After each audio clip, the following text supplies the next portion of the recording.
Le magazine des personnes handicapées. Portes ouvertes. Proposé par Bénédicte Laplace, Claude Rubin. Bonjour. Il y a quelques mois, nous vous avons présenté un dossier sur le spina bifida. Je vais vous rappeler l'essentiel de ce que nous avions dit. Le spina bifida, c'est une malformation congénitale de la moelle épinière qui provoque chez l'enfant une paralysie des membres inférieurs plus ou moins importante associée à des troubles sphinctériens. Il y a de plus chez ces enfants un risque d'hydrocéphalie.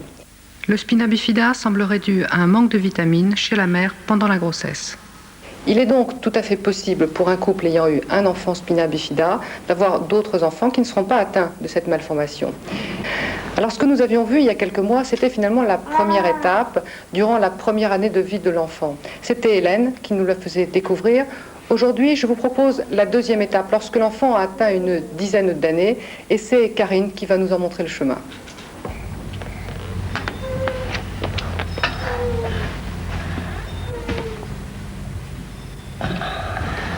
Karine est née spina bifida. Elle a été opérée le jour de sa naissance. C'était une lésion assez importante. Les 2 premières années de sa vie se sont écoulées dans une institution pour enfants handicapés et à l'hôpital où elle a subi de nombreuses interventions. C'est-à-dire qu'à 6 mois, elle a été évaluée. Ensuite, elle est retournée en institution pour enfants. Elle a été ramenée à l'hôpital à l'âge de 1 an où on l'a opérée pour le calcul rénal des 2 reins. En fait, tout ça s'est passé jusqu'à l'âge de 2 ans. Elle n'est pas sortie des hôpitaux.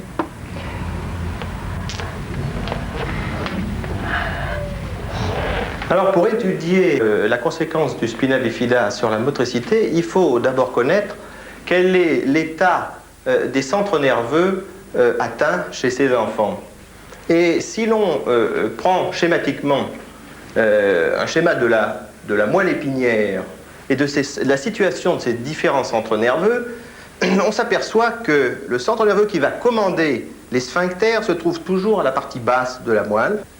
Et alors, si l'on va de plus en plus haut dans cette moelle épinière, selon le niveau de l'atteinte, on s'aperçoit que dans la moelle sacrée, la partie toute basse, c'est celle qui va commander le pied.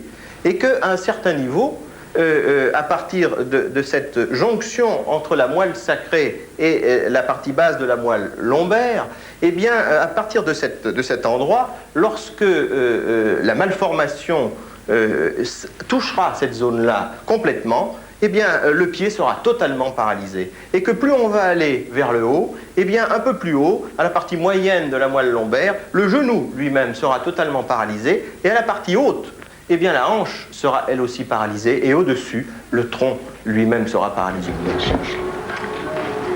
Lorsque un enfant a une atteinte de la moelle sacrée et de la partie basse de la moelle lombaire, on peut espérer chez lui, avec une bonne chance, d'obtenir une marche sans canne et sans appareil, avec des chaussures plus ou moins normales, plus ou moins adaptées, mais que là, il aura une vie qui sera pas très loin de la normale, mis à part toujours ce problème des sphincters qu'il faut toujours avoir en tête. Que lorsque l'atteinte est un peu plus haute, on aura une marche possible, même à l'âge adulte, avec plus ou moins d'appareillage, mais lorsque cette déambulation va nécessiter un appareillage important, qui comprend un appareil remontant jusqu'à la partie basse du tronc et pour tenir le bassin paralysé, eh bien là, à l'âge adulte, il ne voudra plus utiliser cet appareil pour se déplacer parce que cela va lui demander trop d'efforts, cela va lui demander trop de dépenses énergétiques pour obtenir un déplacement rentable, et il sera beaucoup plus rapidement efficace avec un fauteuil roulant. Il est très important chez les enfants que, quel que soit leur niveau moteur, même les grands paralysés, ils puissent être mis debout. Ils vont être mis un peu artificiellement debout, en sachant très bien qu'à l'âge adulte, ils ne marcheront plus. Mais cette mise debout est nécessaire pendant l'enfance pour différents problèmes. Le premier, c'est d'avoir une bonne trophicité. Car, bien sûr, vous avez ici les paralysies motrices, mais il faut savoir aussi que la peau est paralysée. Eh bien, à certains moments, ces troubles trophiques vont pouvoir amener chez ces enfants-là des ulcérations, des petits bobos, parfois des gros bobos qui vont s'infecter au niveau de leurs pieds. Alors pourquoi il faut les mettre, même ceux qui ne marchent pas en position debout? Eh bien, pour éviter ces troubles trophiques, pour que la fonction respiratoire, pour que la fonction de la résistance osseuse soit bonne, et puis aussi pour que les problèmes urinaires soient bien solutionnés. Voilà, oh, c'est formidable. Eh bien, le but de la rééducation de ces enfants est de leur donner la meilleure vie possible pendant l'enfance et de préparer la meilleure vie possible à l'âge adulte. Et c'est essentiellement, premièrement, de les mettre debout quand on peut les mettre debout et de les faire marcher pour les raisons médicales dont je vous ai parlé tout à l'heure, mais aussi pour que sur le plan intellectuel et sur le plan de la vie de tous les jours, ils soient dans les meilleures conditions possibles. Qu'est-ce que tu peux dire?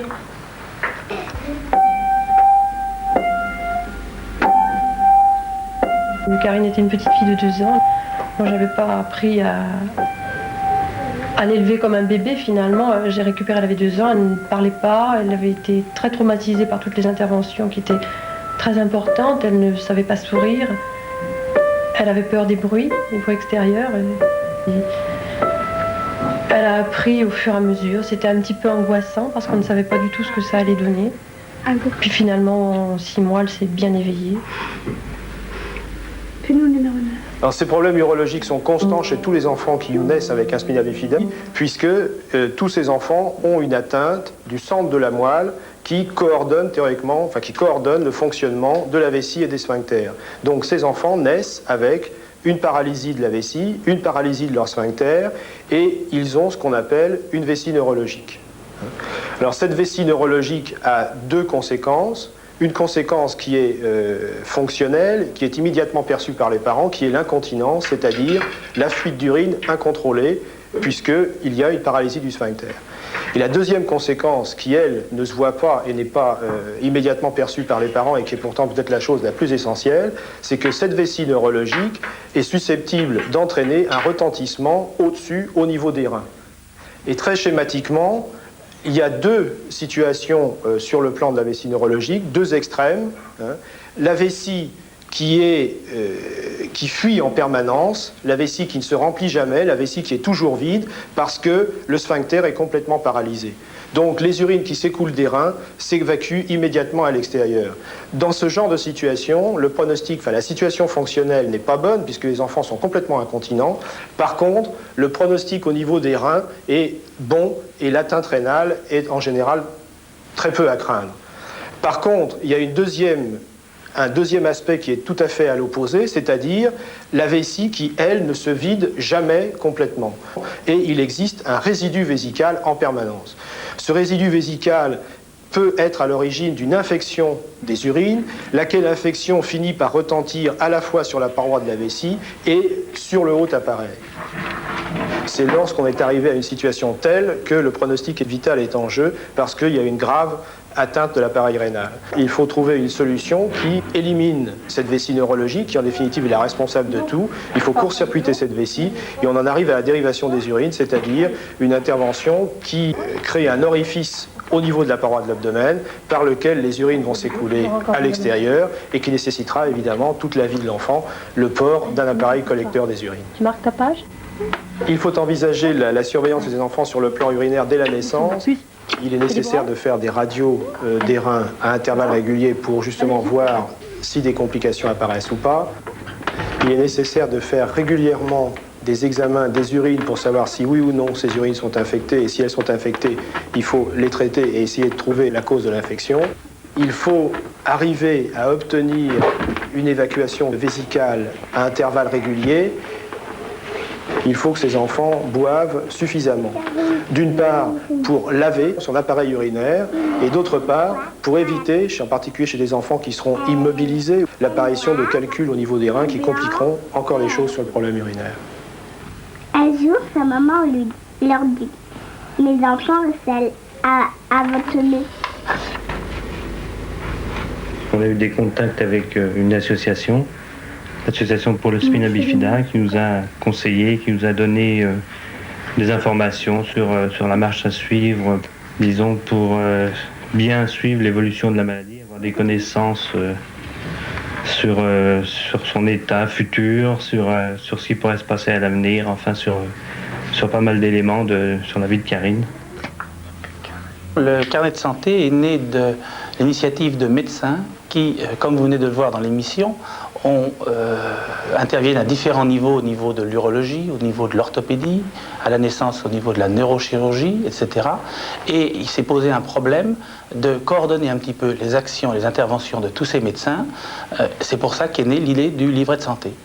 Alors nous sommes intervenus au niveau du ministère de la Santé et grâce à une subvention, nous avons pu réaliser avec les médecins un livret de santé qui permet de retracer les grandes étapes des interventions chez les SPINA et qui est disponible gratuitement au siège de l'association où nous vous l'enverrons dans les meilleurs délais. Actuellement, Karine va à l'école dans le quartier, dans une école ordinaire. Karine est intégrée dans un conservatoire de musique. Elle commence à pratiquer le piano. Elle est aussi inscrite à la bibliothèque. Elle aime beaucoup lire. Disons qu'on essaye de lui faire mener une vie à la limite, une vie normale. Au départ, j'étais vraiment catastrophée. Je ne voyais pas du tout d'avenir pour Karine. Et au fur et à mesure qu'elle grandit, j'envisage l'avenir d'une manière un petit peu plus... moins triste, un petit peu moins triste. Je pense qu'elle arrivera à mener une vie indépendante, c'est ce que j'espère. C'est pour ça que j'ai arrêté, moi, de travailler pour pouvoir m'y consacrer. Je crois vraiment que si elle arrive à mener cette vie indépendante, j'aurai réussi.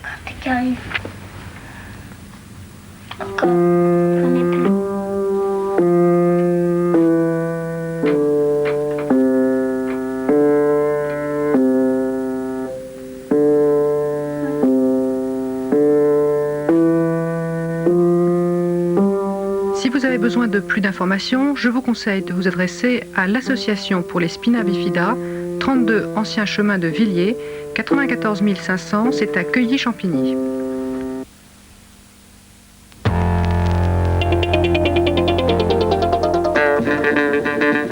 Demande d'emploi. Un homme handicapé moteur possédant un diplôme FPA d'employé de bureau et de dactylo, cet homme cherche un emploi à Saint-Étienne. Une femme handicapée moteur possédant un BT de biologie recherche un emploi de laborantine. Son lieu de travail pourrait se situer à Paris ou en région parisienne. Un homme de 52 ans, handicapé des membres inférieurs, ingénieur en électronique et en électromécanique, ayant une longue expérience technique, financière et commerciale, cherche un emploi en région parisienne. Une jeune femme de 31 ans, handicapée moteur par séquelles de polio, cherche un poste de standardiste, d'employé de bureau ou un travail à domicile à Jamac dans les Charentes. Pour nous écrire, vous le faites à Portes Ouvertes, TF1, 17 rue de l'Arrivée, 75 015, Paris, sans oublier de joindre une enveloppe timbrée pour la réponse.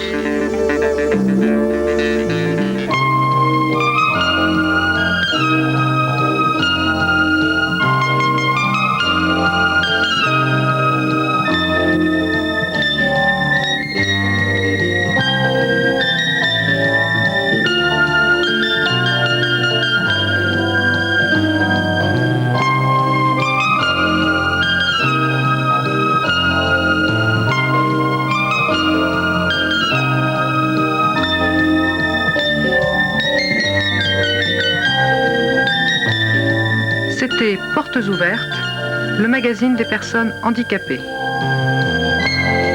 Au revoir.